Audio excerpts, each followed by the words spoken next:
kalau grafik dia tak best, tak cantik, aku rasa lagi teruk aku bagi kan. The name, the tech games, the aim from movie reviews to DIY, he's always on the chain. Unboxing gadgets, fixing up the place. A digital guru with a funny face. He dives into the silver screen. A cinematic journey, a vivid scene. Assalamualaikum, hai. Okey, hari ni pula aku tengok filem animasi daripada Indonesia. Filem tajuk Jambo ataupun diorang panggil Jumbo, macam itulah lebih kurang kan. Diarahkan oleh Ryan Ariandi. Lepas tu dia punya production ataupun studio VC Nima studio. VC Nima Studio. So cerita ni sebenarnya yang aku tahu dia dah agak lama projek diorang ni kan. Dah lebih kurang dalam 5 ke 6 tahun macam tu 5 tahun macam tu kan. So dan dia punya animator memang ramai ada 400 lebih, 420 macam tu lah lebih kurang. So memang satu projek yang sangat besar lah ikutkan untuk Indonesia. Dan malahan aku rasa Malaysia punya filem-filem animasi tak adalah sampai ke 400 macam tu. Tapi diorang, aku cakap ini betul-betul diorang nak bagi kan. Dan cerita ni pasal apa? Sebenarnya pasal Jumbo ni, ataupun sebenarnya nama dia adalah Don. Dia dah kehilangan mak bapak dia. Mak bapak dia dah meninggal kan. Lepas tu mak bapak dia tinggalkan satu buku cerita dongeng lah kan. So buku tu dia sayang sangat dan dia nak buat pementasan pasal cerita dalam buku tu. Tapi adalah macam-macam benda yang berlaku. Dan ada satu entiti yang membantu dia untuk menjayakan dia punya pementasan tu. Entiti tu apa? Kau kena pergilah tengok sendiri. Dan adalah main violent, ada watak budak jahat kacau dia apa semua kan. Macam-macam lagi. Dan dia pun ada 2 orang rakan baik, Atta dengan Mie. Macam tu lah lebih kurang nama dia. So diorang sama-sama lah menjayakan pementasan tu. Tapi dia ada kisah selain daripada tu. Dia bukan sekadar kisah pementasan tu. Dia nak membantu jugalah entiti ni untuk mencari mak bapak entiti ni. So seterusnya kau pergilah tengok sendiri kan. Okey, aku mulakan dengan benda yang best pasal cerita ni. First thing first, nak tak nak kita kena terima yang Indonesia dah mampu buat satu animasi yang dia punya kualiti visual, kualiti grafik dia sangat superb. Aku tak adalah nak kata dia menghampiri Disney, Pixar ke apa semua, tapi kualiti dia bagi aku dia dah macam hampir-hampir nak melebihi kita kan. Walaupun kita agak dominan bab-bab animasi ni, tapi diorang yelah dengan 400 orang animator tu dia dapat menghasilkan grafik yang sehebat ni. Bagi aku sangat impress Dia punya detail tu quite good Dia tak adalah kau nampak rambut tu keras. Dia nampak lah ada side-side, ada part-part yang bergerak-gerak, ada kain yang nampak smooth, lembut dia,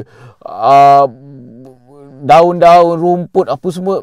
Aku cakap macam memang betul-betul kali ini Indonesia tak buat, orang kata tak cincai memang buat gila-gila punya grafik yang terbaik bagi aku. So Malaysia jangan berasa senang hati sebab kita dah ada lagi satu pesaing yang orang kata kita nak kena fight kan dekat Asia ni ataupun Asia Tenggara ni. Apa juga yang best pasal cerita ni, dia punya soundtrack, dia punya music soundtrack dia, music latar dia dia sangat muzik yang dia ada original tu. Kata silap aku, dia ada original soundtrack memang untuk filem ni. Lagu dia mendayu, lagu dia best, mengasyikkan. Lagu dia sangat kena dengan situasi, dengan mood cerita tu Memang sangat bagi aku. Diorang macam aku cakap tadi, diorang memang tak buat cincai kan. Diorang memang bagi kau. Dan kau kadang-kadang kau rasa cerita ni, animasi ni, Jumbo ni, kau rasa macam satu animasi musikal Walaupun dia tak adalah berpanjangan ada lagu ataupun ada muzik, tapi dia bila dia ada bagi muzik tu kan, dia bukan sekadar bunyi latar, tapi animasi ataupun watak tu pun dia macam menyanyikan sekali kan. So kau nampak macam filem ataupun animasi musical. So kat situ kadang-kadang bagi aku memang agak impress dengan apa kerja yang dorang buat kan. Lepas tu apa juga yang best ataupun bagus, pengajaran dia actually sangat simple. Dia pasal sahabat, pasal kehilangan, pasal kasih sayang apa semua kan. So benda tu dia just bagi light simple-simple untuk, aku rasa memang sangat sesuai lah dengan kanak-kanak. Diorang boleh mudah hadam dan boleh mudah dapat lah kan dia punya pengajaran tu. So apa lagi yang best? Ya, jalan cerita bagi aku just okay untuk kanak-kanak. Bila aku cakap just okay untuk kanak-kanak,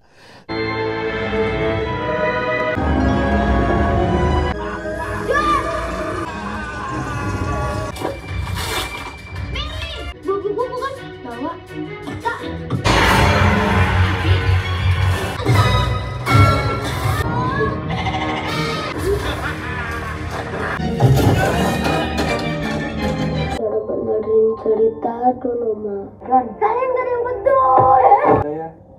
Iya Pak. Ya udah. Nyanyi bagus banget. Mantap.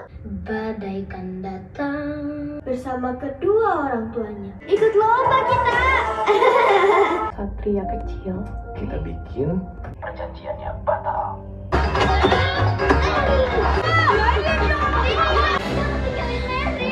It's okay. Curang, kamu pasti curang. Obeng yang kuning, tolong sini dok. Ada lampu-lampu sisa sama speaker bekas. Kamu pulang aja deh sana. Hitam di kejauhan. Mau dibacain dongeng. Don mau. so kat sini yang membawakan apa yang tak berapa nak best dia tau. Cerita ni seriously dia memang sesuai sangat lah untuk kanak-kanak. Tapi bagi aku, untuk orang dewasa, dia agak flat dan mendatar cerita dia. Dia tak ada macam time-time yang pertengahan ataupun second act ataupun first act dia tu, tak ada benda yang bagi kau rasa teruja tau. Dia adalah konflik yang berlaku sebelum ending tu, tapi sepatutnya dia boleh bagi satu impact. Sedih ke, kau rasa adrenaline kau nak naik sebab benda tu action yang gempak ke, ataupun kau rasa intense ke, tapi dia tak ada tau. Dia tak ada part tu. Even ending dia pun aku tak terasa terlalu intense lah. Walaupun ya ending dia sebenarnya ending yang quite good, tapi kau tak rasa kepuasan, rasa intense tu, kau tak ada rasa emosi. Adalah satu dua part tu ending dia kau rasa sedikit tersentuh, tapi dia tak bagi kau. Dan ada second act dia, part second act scene dia tu, bagi aku dia dah boleh bagi satu keadaan yang betul-betul sedih, keadaan yang betul-betul hampa, kecewa. Dia adalah benda yang berlaku kan, kau kena tengok tu. Tapi aku tak tahu kenapa dia tak dapat nak bagi. Aku rasa ini sepatutnya kau boleh push kau kot. Sayang aku rasa sangat sayang scene tu. Sepatutnya rasa kecewa seorang sahabat tu dapat tau. Tapi mungkin sebab dia punya audio bukan bermasalah, tapi dia punya suara watak tu agak terlalu lembut. Dia punya tone, dia tak ada tone yang keras. Dan ada satu dua watak yang aku nampak ataupun aku dengar dia macam kurang jelas dia punya suara tu. Bukan kurang jelas apa, sebab mungkin dia terlalu lembut dia terlalu macam soft spoken dia terlalu lembut dia punya bercakap tu. So kat situ kadang-kadang suara tu aku rasa macam dia tak sampai kan. Dia macam, aku rasa macam mendatar je. Tu yang masalah cerita ni kan. Apa lagi yang tak berapa nak best adalah watak antagonis dia. Seriously, watak antagonis dia tak memberi impact yang kau rasa ini betul-betul jahat kan. Kau rasa macam acah-acah aja jahat dia. Tu yang kadang-kadang aku rasa macam dalam motif dia tak berapa nak kuat lah ikutkan bagi aku. Motif dia just biasa je. Dan pelaksanaan dia punya kejahatan tu, pelaksanaan perancangan kejahatan dia tu sangat-sangat macam Aku rasa macam malai. Ya, mungkin memang dia nak buat cerita ni just sesuai untuk kanak-kanak. So dia tak nak nampak benda yang ganas ke, benda yang betul-betul ekstrim kejahatan dia tu kan. So dia tak nak buat benda-benda tu kan. Tapi kat situ sayang aku rasa dia boleh bagi something yang lebih, orang kata jahat tu betul-betul lah, kita nampak jahat dia. Dah lah kadang-kadang orang jahat dia tu macam bodoh-bodoh je aku tengok kan. So dengan dengan dia berlawan ataupun dia bergelut dengan budak-budak. So nampak macam dah lah budak-budak tu pun budak-budak yang kecil, macam Jumbo tu Don tu dengan kawan-kawan dia budak kecil je, mungkin dalam bawah 12 tahun kan. So kau rasa macam takkanlah dengan budak bawah 12 tahun pun kau boleh kalah ataupun boleh diperbodohkan bodoh macam tu kan. So macam tak berapa nak dia punya watak antagonis. Dan apa juga yang aku rasa bukanlah tak best ke apa ke, tapi aku dah muak dah sebenarnya benda ni daripada Indonesia. Seriously, maaf lah aku cakap orang-orang Indonesia. Aku sebenarnya dah muak elemen mistik dalam cerita korang lah. Seriously, dalam cerita ni pun dia ada elemen mistik yang hantu, roh lah, bagai kan. Kalau kau nak buat satu filem yang orang kata fantasi kan, kau tak perlu pun masuk macam elemen mistik hantu biasa. Kau boleh je, mungkin dia datang daripada dimensi yang berbeza ke, dunia yang berbeza ke, dia bukanlah roh ataupun hantu kan. So elemen-elemen hantu korang masih lagi nak letak. Bagi aku benda tu dah muak kan. So aku rasa kalau Indonesia dengan keupayaan ni, dia boleh buat lebih pada tu. Dia boleh buat satu dimensi ataupun satu alam yang berbeza. Dia blind dengan dunia nyata ni. Aku rasa diorang boleh buat je, tak ada masalah. Dengan tenaga kerja yang besar tu, aku rasa dia boleh buat something yang orang kata fantasi yang lebih besar lah daripada yang ini. Mungkin ini first project besar-besaran diorang kot. Kalau akan datang, aku harap diorang buang lah elemen-elemen mistik hantu ni semua kan. Benda tu aku cakap macam dah boring dah lah cerita hantu diorang terlampau banyak kan. Dan cerita animasi yang orang kata 3D yang mungkin pertama ataupun ni yang paling hebat diorang hasilkan setakat ni, tapi diorang pun nak masukkan elemen tu. Aku tak tahu mungkin penduduk ataupun rakyat Indonesia sangat suka dengan elemen-elemen mistik macam ni kan. Ya, dia ada masukkan salah satu benda yang okey bagi aku, dia masukkan budaya-budaya diorang. So diorang nak promote budaya diorang kepada negara-negara lain juga melalui animasi. So kat situ pun okey lah. Tapi itulah, elemen mistik tu bagi aku dia dah boleh buang dah. So apa lagi yang best ataupun tak?